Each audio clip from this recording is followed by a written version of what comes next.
Hello friends, छेल्ला lecture में આપણે બીજું ચેપ્ટર સ્ટાર્ટ કર્યું હતું અને એમાં લીધું હતું પેલું કોઈ પણ એક ઇલેક્ટ્રોનના ચારેય ક્વોન્ટમાંક કઈ રીતે શોધવા, ઉર્જા n+l થી શોધવાની વાત કરી હતી। આજે વાત કરીશું પરમાણ્વીય કક્ષકોના આકાર। પરમાણ્વીય કક્ષકોના આકાર કઈ રીતે નક્કી કરવામાં આવ્યા એની ચર્ચા કરવી છે।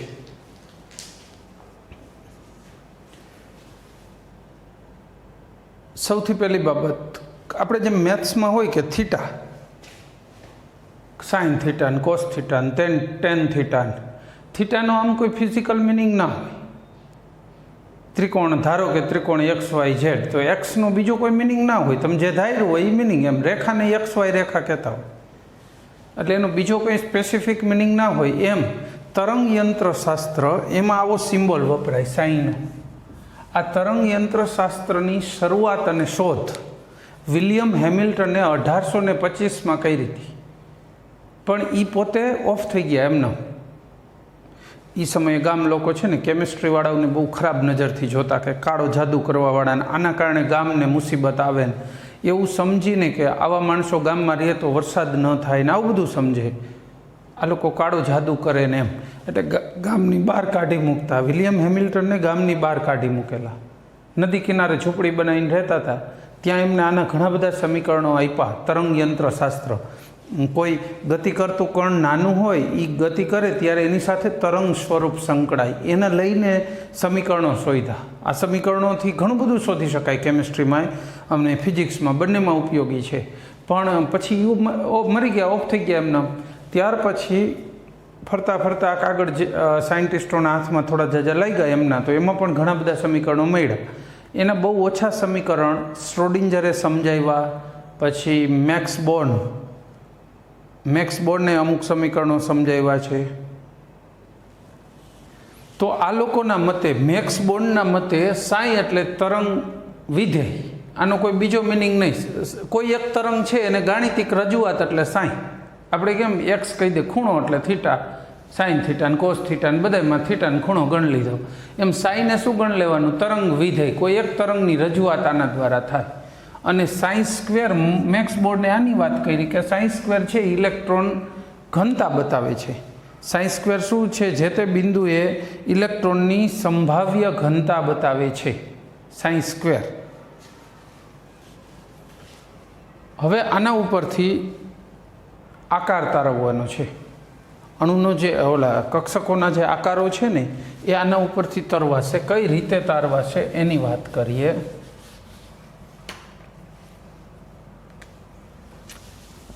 એના માટે છે ને જોઈએ, જો આ એક કેન્દ્ર ધનભાર, જ્યાં કેન્દ્ર પૂરું થશે એટલે ઇન્સ્ટન્ટ ઇલેક્ટ્રોન મળવાની સંભાવના ચાલુ થશે કેન્દ્રની બહાર। અહીંયા નજીકમાં સંભાવના વધુ મળી, પછી થોડીક ઓછી થઈ ગઈ, અને દૂર જાય તો સાવ ઓલમોસ્ટ 0 થઈ ગઈ। તો સંભાવના મેક્સિમમ ક્યાં હતી? અહીંયા કેન્દ્રની તરત નજીક આ જગ્યાએ। એને નામ આપી દીધું 1s। આ કક્ષકને ગોળાકાર, આ ગોળ એટલે ચકેડા જેવી ગોળ નહીં, દડા જેવી ગોળ, સ્ફેરિકલ હોય। અને ગ્રાફની પણ રજૂઆત આપણી ચોપડીમાં છે, તરંગ વિધેય સાઈ વર્સિસ આર। ગ્રાફ કોનો દોરીશું? તરંગ વિધેય સાઈ વર્સિસ આર 1s માટે। જો આની રજૂઆત માટે આમ દોર્યું,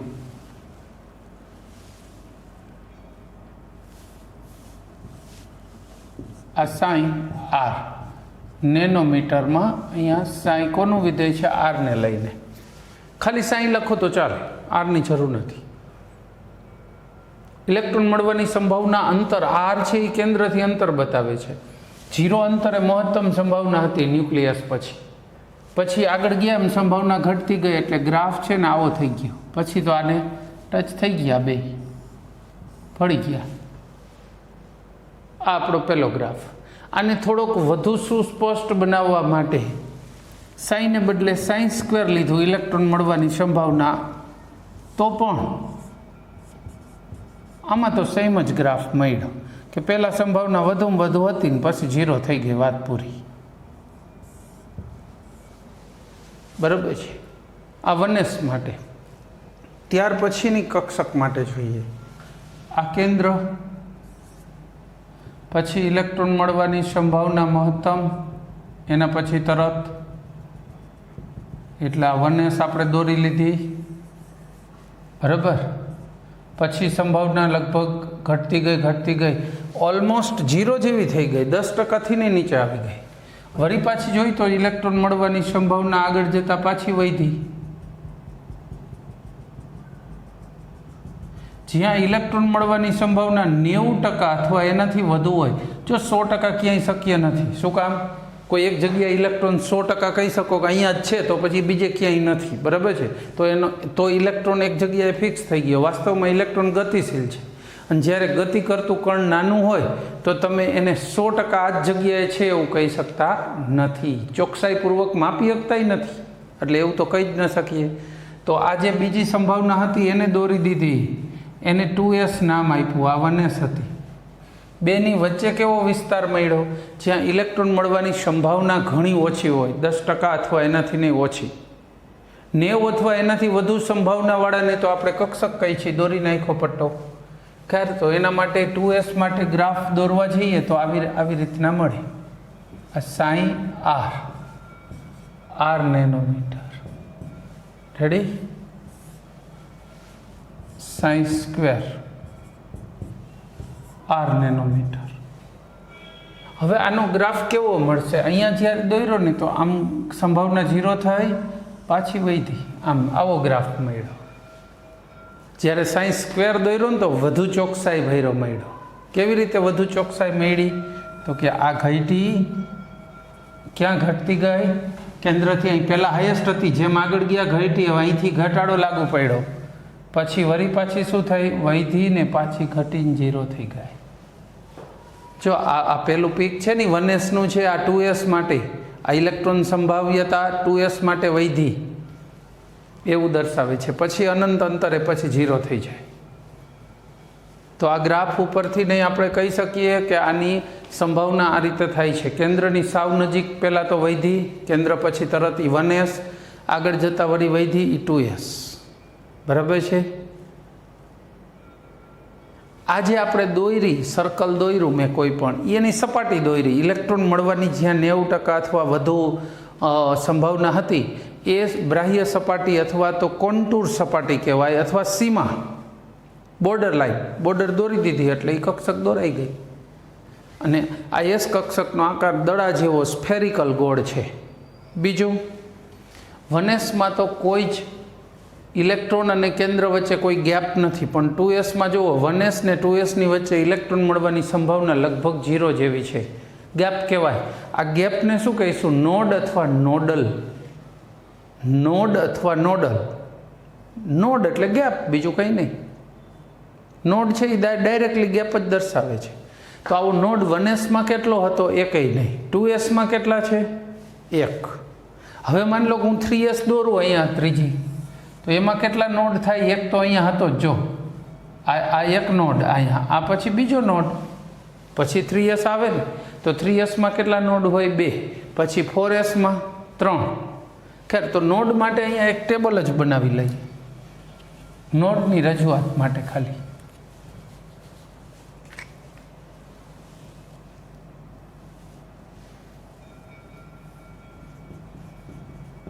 કુલ નોડ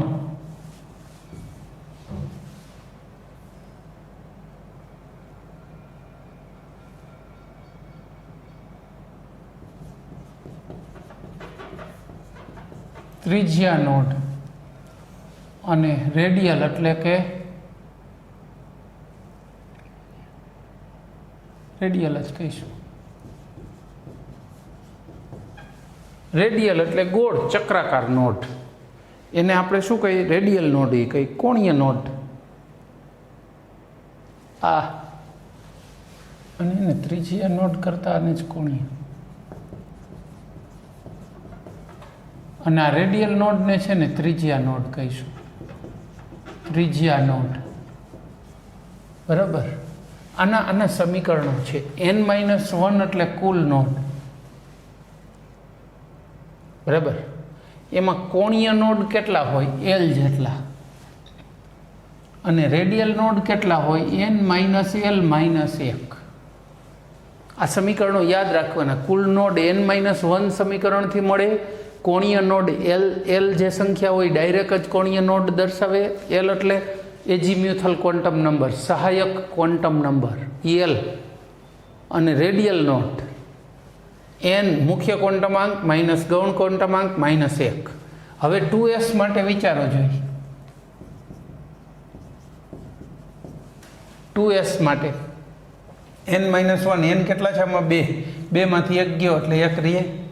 હવે l કેટલો હોય? s હોય ત્યારે 0, p હોય તો 1, d હોય તો 2 એટલે આ 0. અને ત્રીજા નોડ 2 માઇનસ 0 માઇનસ 1 એટલે 1 જ રહ્યો. એ ત્રીજા નોડ એટલે આ. જો અહીંયા 2s ને બદલે પહેલાં હું 1s લખે તો ચલો 1s માટે ગણો, પછી 2s માટે ગણશું. 1 એટલે n, માઇનસ 1 એટલે 0. તો બધા નોડ ટોટલ જ 0 હોય કુલ નોડ, એટલે પછીના તો 0 જ હોય. તો 1s માં કોઈ નોડ નહીં. 2s માં કેટલા નોડ આવ્યા? 1. પછી 3s માટે લઈ તો 3 માઇનસ 1 એટલે 2 નોડ થવા જોઈએ. આ તો 0 જ હોય, l તો 0 જ રહેવાનું બધી s માટે. એટલે 2 કેવા ગણાય? રેડિયલ, આ ગોળાકાર નોડ, ત્રિજ્યા નોડ. તો આ s માટેના નોડ થયા. 7s હોય ને તો 6 નોડ થાય. 5s હોય ને તો 4 નોડ. નોડની સંખ્યા n કરતાં 1 ઓછો. અને જેટલા નોડ હોય એ બધા રેડિયલ જ હોય. આ નોડનું ના જે હિસાબ તમને કહું છું ને, આ જીનીટ, ગુજકેટ એવી કોમ્પિટિટિવ પરીક્ષામાં કામ લાગશે. આ બાકીની માહિતી ટેક્સ્ટ બુકની છે, જે તમને ગુજરાત બોર્ડની પરીક્ષા આપો ને જે ટેક્સ્ટ બુકની, એમાં કામ લાગશે. પણ આ જે નોડની ગણતરી નાતે જે કીધું ને એ બધું પેલામાં કામ લાગશે, જીનીટ ગુજકેટમાં. બરાબર છે? આ એસ માટે થઈ ગયું. હવે આપણે આવી વાતો કોના માટે કરીશું? આકાર માટે ચર્ચા. પી કક્ષકને લઈએ, જોઈએ પી કક્ષક આકારને લઈને શું ચર્ચા કરે છે.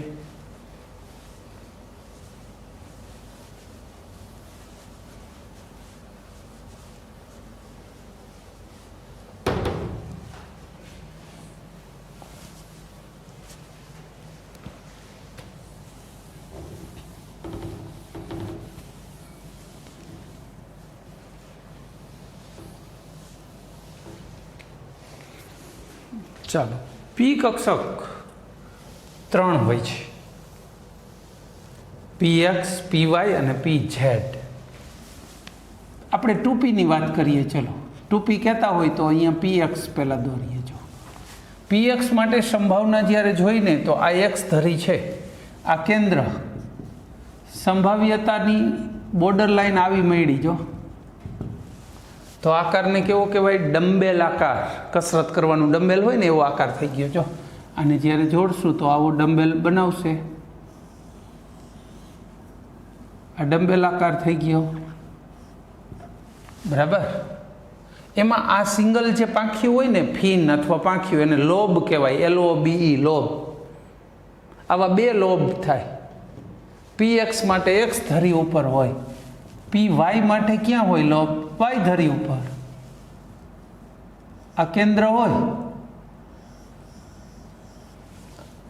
આ py થઈ ગઈ. અને એને ગુજરાતીમાં પિંડક પણ કહેવાય, પિંડક. અને આ z ધરી ઉપર,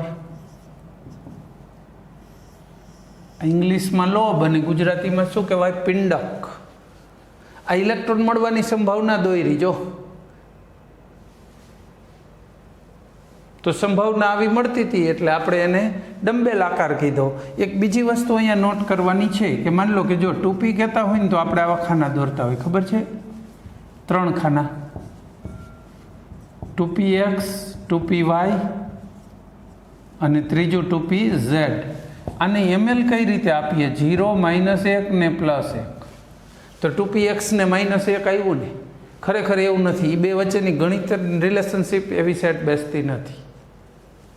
આ -1 y નહીં કહી શકાય. આ 3 એકાબીજાની જગ્યાએ લખી શકાય છે. જો એ ફરી જતી હોય તો આની કિંમત તો બદલી જવાની. પણ એ એમએસસી બીએસસી એમએસસી કરશો ને કેમિસ્ટ્રીમાં ત્યારે એટલું ડિટેલમાં ચર્ચા આવશે.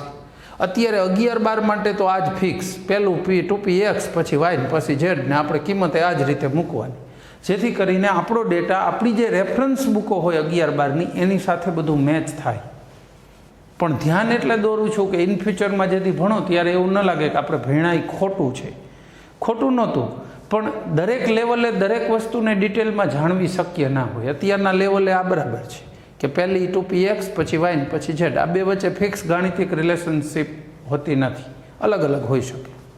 એટલે આ એક વસ્તુ. હવે બીજું નોડની વાત કરીશું. આમાં એક કોણીય નોડ આવે. જો કોણીય નોડ એટલે શું? આ એવું સમતલ કે જ્યાં ઇલેક્ટ્રોન મળવાની સંભાવના શૂન્ય હોય. આ સમતલમાં નથી, અહીંયા નથી, અહીંયા આવું સમતલ મળે. જો તો કોણીય નોડના સમતલ કેટલા મળે? એક જ. પીમાં આમે એલ કેટલો હોય? 1. બરાબર, એટલે ખબર હિસાબી કરી લઈ લો. આ 2pમાં n-1 બેગડો છે ને, તો 2માંથી 1 જાય તો 1. કોણીય નોડ 1, તો રેડિયલ નોડ તો 0 જ થઈ જાય ને. કુલ 1 છે ને, આ એક આ જ છે તો ઓલો તો 0 થઈ જાય. પણ 3p માટે જોઈએ. 3p માટે આ રીતે હિસાબ કરીએ તો 3 - 1 2 થાય. આ તો 1 જ હોય. l તો 1 જ રહેવાનું ને. p એટલે pની કિંમત p હોય એટલે l. આ p છે એ l ની કિંમત દર્શાવે. ખબર છે ને? બે રીતે દર્શાવાય, આંકડાથી અથવા તો આવા આલ્ફાબેટથી. ત્યાર પછી આ બધામાં હવે 3p માટે વાત કરીએ. ચલો, હું આમાં આ 2p છે ને, હવે 3p છે ને એ દોરું છું. 3p આમ દોરાય. આ 3p પહેલી બ્લેક હતી, કઈ હતી? 2p. ગ્રીન ઉપર જે દોરી છે એ 3p છે. પણ એ બેની વચ્ચે જો આ ગેપ, જ્યાં ઇલેક્ટ્રોન મળવાની સંભાવના શૂન્ય મળી જાય, નોડ મળી ગયો, અને આ નોડ છે ને એ ચક્રાકાર નોડ છે. જો અહીંયા છે, બેની વચ્ચે અહીંયા છે, અહીંયા છે, ચક્રાકાર નોડ છે, એટલે કે રેડિયલ નોડ કહેવાય. એ તો આમાં લેવું હોય તો આમાંય દોરી શકાય. હો, આ રહ્યું આમ દોરો એટલે અહીંયા જો રેડિયલ નોડ આવી જશે. આ એરિયા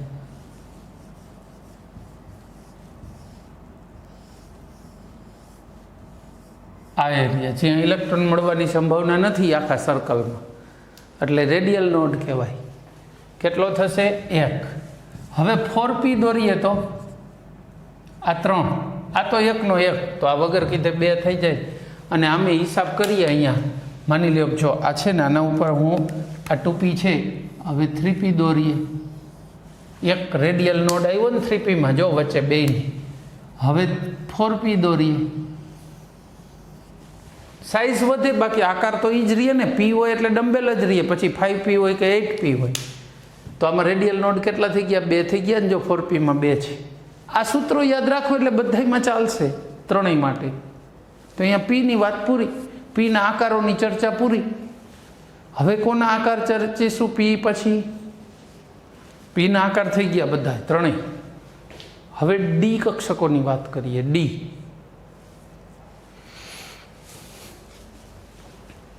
ડી કક્ષકો કેટલી હોય છે? કુલ ટોટલ સંખ્યામાં 5.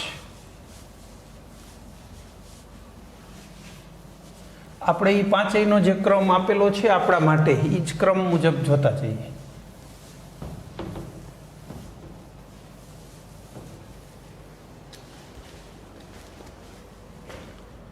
ડી કક્ષકો આપણે કીધું કેટલી છે? 5 ને.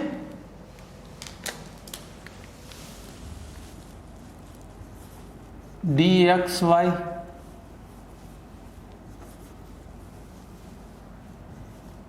dyz dzx 3 ક્રમ આ જ આપવાનો. પછી બીજી જોઈ આ કેવી રીતના આની સંભાવના મળે છે ઇલેક્ટ્રોનની. પહેલા ત્રણેય ધરી દોર દેવાની. જો આને હંમેશા x, આને y અને આને z. હવે જેટલી પણ દોરો, કહેવાનું તો આ જ. હવે xy ક્યાં આવેલી હોય અને x અને y ની વચ્ચેની જગ્યામાં જો એને z ડાયરેક્ટ કોઈ સંબંધ નથી. z તો અહીંથી આમ ઊભી હોય. આ તો દોરવા મારે 2Dમાં ત્રાસી દોરવી પડે. બાકી z અહીંથી આમ ઊભી હોય તો x ને y વચ્ચેના જે 4 ચરણ થાય ને, ચરણમાં એક એક લોબ હોય. ચારેય ચરણમાં એક એક પિંડક હોય. બરાબર. તો આનો આકાર કેવો કહેવાય? Double dumbbell. ઓલામાં એક ડમ્બેલ હતું ને પીમાં, હવે આ ડબલ ડમ્બેલ આવ્યા. આ 3D થઈ. આ જે દોરી છે એ 3D. એમાં કોઈ ચક્રાકાર નોડ હોતા નથી 3Dમાં. અહીંયા જોઈ લેજો 3D, તો આ કેટલું થશે? n-1, 3 માંથી 1 ગયા તો 2 રહ્યા. પછી L કેટલા છે? L D હોય તો S માટે 0, P માટે 1 અને D માટે કેટલા હોય? 2. તો આ રેડિયલ નોડ 0 થઈ ગયા ને. ટોટલ 2 માંથી 2 આ જ છે કોણીય. તો એ 2 કોણીય નોડ ક્યાં છે? આવેલા ક્યાં? સિચ્યુએશન ક્યાં કહી શકાય? આમાં તમે દર્શાવી શકો કે કોણીય નોડ કઈ જગ્યાએ હશે? ઇલેક્ટ્રોન મળવાની 0 સંભાવના કઈ જગ્યાએ હશે? કહી શકાય ખરી સહેલાઈથી? ક્યાં હોય? જો એક આ સમતલ લઈ લો, અહીંથી આ સમતલ, બીજું આ સમતલ લો. ઇલેક્ટ્રોન મળવાની સંભાવના કેવી થઈ જાય? 0. એ 2 સમતલ થઈ ગયા એટલે કોણીય નોડ થઈ. જે સમતલ એ કોણીય નોડ.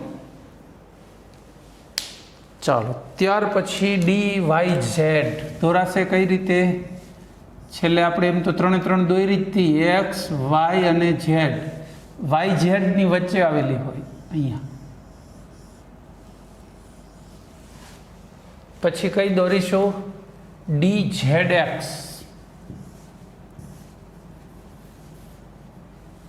X, Y અને Z. ZX.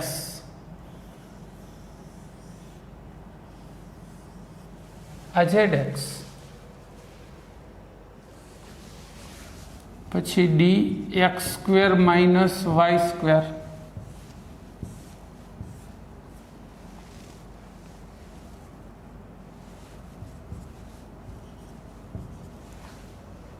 આ X, Y ને Z.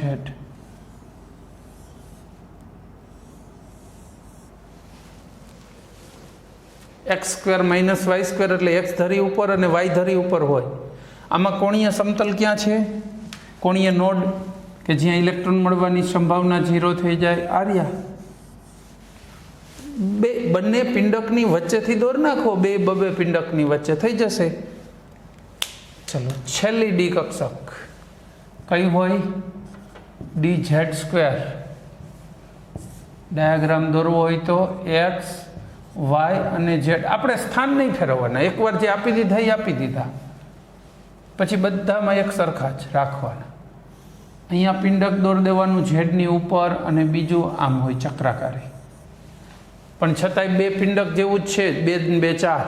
મતલબ કે આનો આકાર તો ડબલ ડમ્બેલ્સ જ કહેવાય. રાઈટ, આ એક ડમ્બેલ્સ છે સરખું, આ બીજું સરખું નથી, વિકૃત છે. છતાં એને ડમ્બેલ્સ ગણી છે.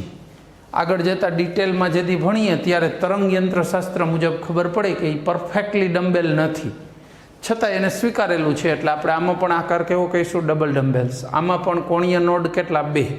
તો દરેકમાં કોણીય નોડ તો 2 જ છે. તો આ 5 ડી થઈ ગઈ. દોરવાની આકૃતિ આપણી ચોપડીમાં શું પાછળ આપી છે? ડીની આકૃતિ આપી તો છે, 5 ડીની પણ પાછળ આપી છે. અહીં સમાણી નહીં ને પેજમાં, એટલે પાછળ આકૃતિઓ દોરીને આપી. પછી આકૃતિનું લખાણ અહીંયા નથી, એ તો આમ આવી ગયું કે આ ઇલેક્ટ્રોન મળવાની સંભાવના આવી ડબલ ડમ્બેલ્સ આકારે મળી, એટલે એવો આકાર કીધો. અહીંયા 4D. ચલો, કુલ નોડ કેટલા થશે? 4 માંથી 1 જાય તો 3. કોણીય નોડ કેટલા થશે? 2 અને આ 1. 4 - 2 - 1 એટલે 1 વધે ને. ત્રિજ્યા નોડ. એ ત્રિજ્યા નોડ ક્યાં છે આમાં?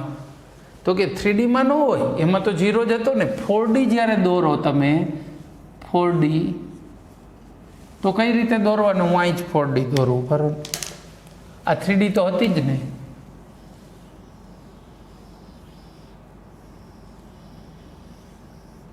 તો અહીંયા જો આ ગેપ મળ્યો, અહીંયા આ જે ગેપ છે ને એ ચક્રાકાર થઈ ગયો.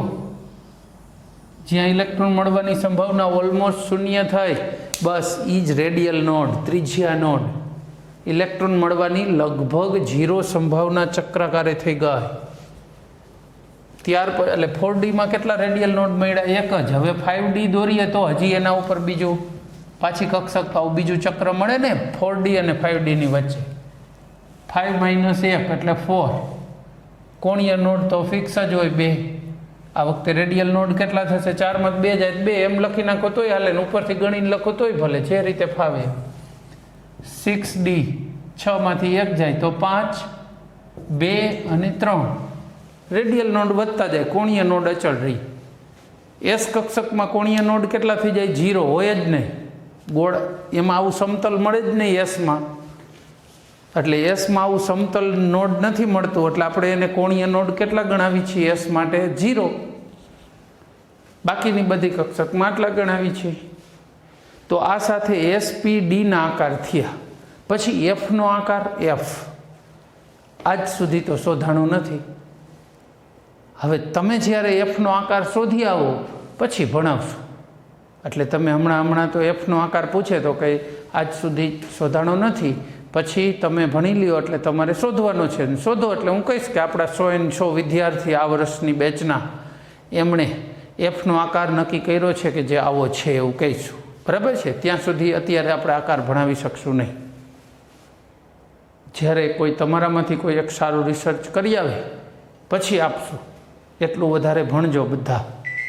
બરાબર છે? બધાને એના માટે ગુડ લક. વધારે ભણી આટલું બધું સારું, અને એફનું આકાર શોધી આવો એટલે એનું નોબેલ પ્રાઇઝ મળે. જરૂર હોય તો આપણે એકસાથે નોબેલ પ્રાઇઝનો ઓર્ડર આપી દઈએ કે ભાઈ અમારા જેટલા બાળકો છે એટલા નોબેલ પ્રાઇઝ બનાવીને રાખો, વારાફરતી બધા લઈ જશે એની અનુકૂળતા મુજબ. બરાબર? સારું, તો આ સાથે લેક્ચર પૂરો કરીશું. જય હિન્દ.